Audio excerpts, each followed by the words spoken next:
We often see players doing the same return every time, or even just lifting the serve, putting no pressure onto the opponents. So today we're going to show you how to return the serve, looking at the movement and preparation, and give you 2 simple yet effective returns you can rely on every time.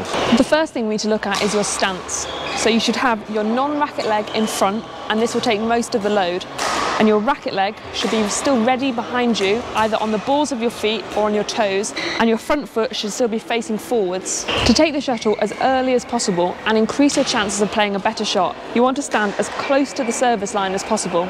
Many people will actually surprise themselves how close they can stand to the service line while still being able to get the flick back.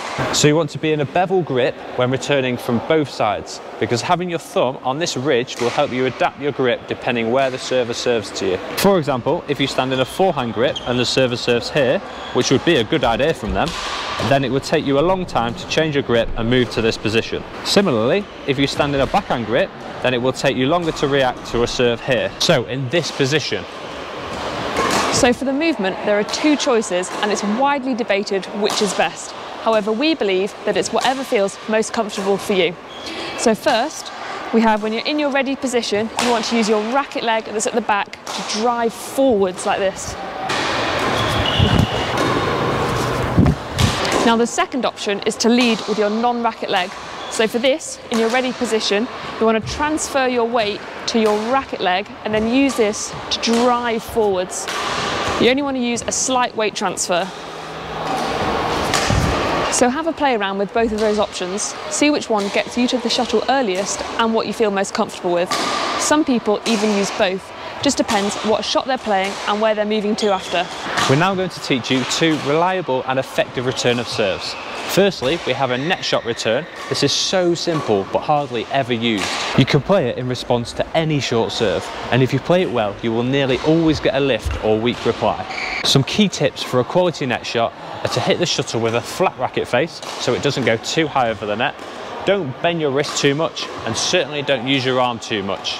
You need to take the shuttle early to reduce the amount of time your opponents have to react. And when you're in this early position, you want to have a small, delicate action using your fingers to create the control. So for right-handers, you would use a backhand grip on the right-hand side until around this point, where you would use a forehand grip. And on the left-hand side, you would use a forehand grip until about this point, where you would use a backhand grip. And for left-handers, it's exactly the opposite. The second return is a straight return down the side. This is quite a common return that many people will say to do, however so many people don't use it to its full advantage. This return is where you place the shuttle in the space between the server and their partner to create uncertainty over whose shot it is. Similar to the net shot return, you need to have a short swing and use your fingers to create the power and control. However, for this return, you can use your arm a little bit more.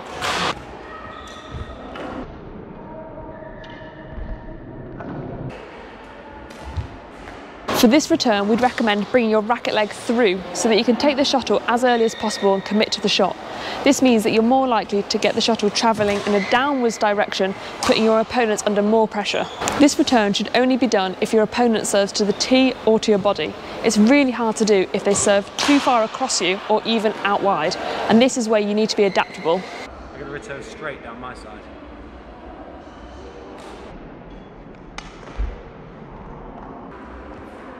So if you're thinking before the point of playing a return down the side like I was, and your opponent serves out wide, you may have to change your mind and play a more suitable shot. A bonus tip for you is that many people play the same serve every time. So if you recognise this, you may want to gamble on the serve that you think they will play. There are so many return of serves that you can do, and on our next video on Sunday we'll show you some more advanced return of serves, so make sure you smash that subscribe button if you haven't already. Obviously give the video a like below, and we'll see you on another video.